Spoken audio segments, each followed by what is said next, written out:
mecanismo que integra diferentes señales hormonales y nutricionales.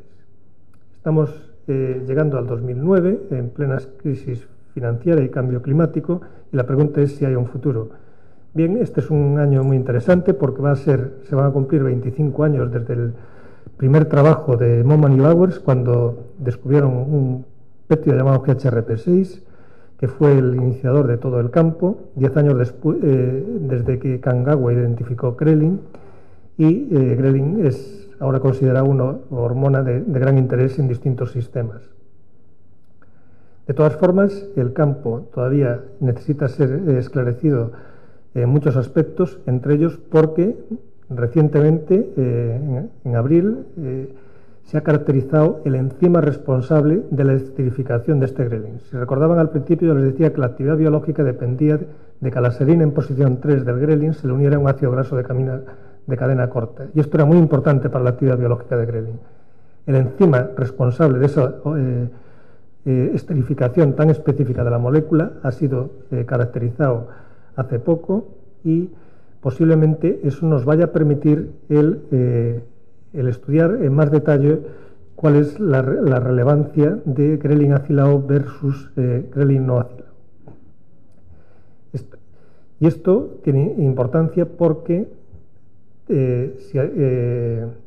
si tratamos o actuamos sobre este enzima, podremos regular de forma muy precisa no la producción de grelin como péptidos, pero sí la producción de la actividad, o condicionar la actividad biológica de este péptido. Esto es importante porque los niveles de GOAT no están regulados de forma constitutiva, o sea, que están regulados y no son expresados de forma constitutiva, y eso se puede ver en deprivaciones crónicas de ingesta, en los cuales hemos observado de que hay un marcado incremento en los niveles de GOAT.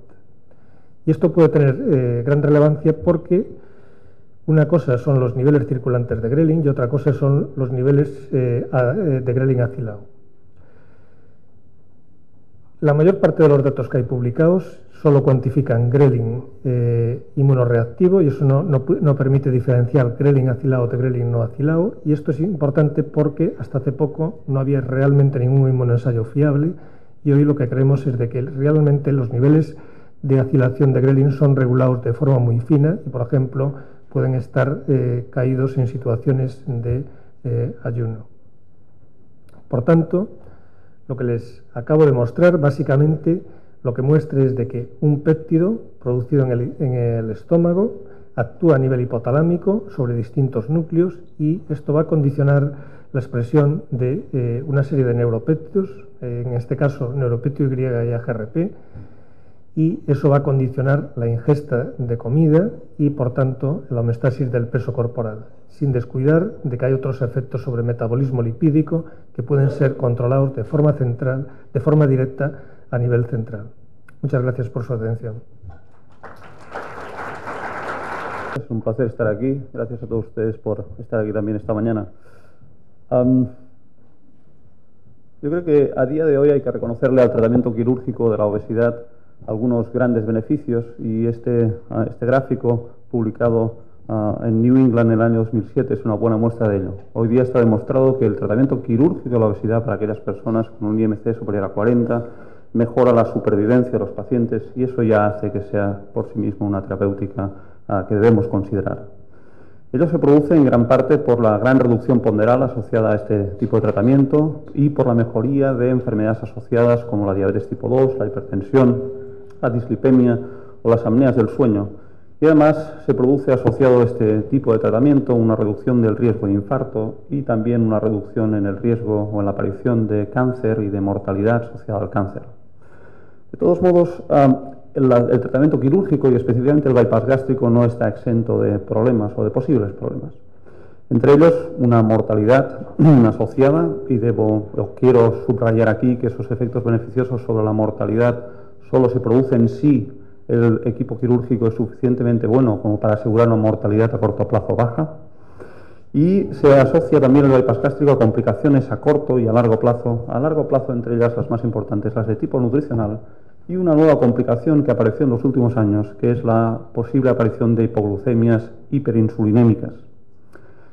El cuadro de hipoglucemia hiperinsulinémica post-bypass gástrico fue descrito por primera vez en el año 2005, es decir, que estamos delante de un síndrome relativamente nuevo, por Service, uno de los grandes popes en el campo de la hipoglucemia.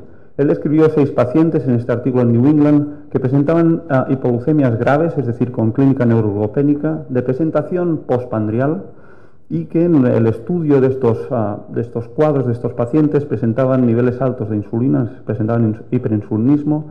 Cuando les determinaban sulfonilureas, no eran pacientes que hubieran tomado sulfonilureas, las sulfonilureas estaban ausentes.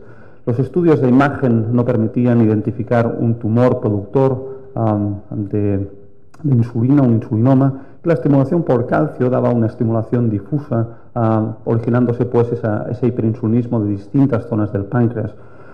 El análisis histológico de estos páncreas de pacientes que fueron operados demostró que los páncreas de los pacientes que presentaban hipoglucemia eran más grandes que los pacientes obesos control, es decir, había islotes grandes, y además alrededor de los ductos pancreáticos había células positivas para insulina, lo cual sugería que estábamos delante de una situación de nesidiolastosis.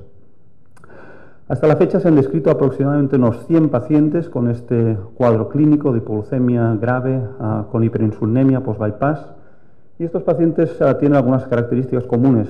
La primera es que por lo general son pacientes no diabéticos o bien no referidos a diabéticos por historia clínica.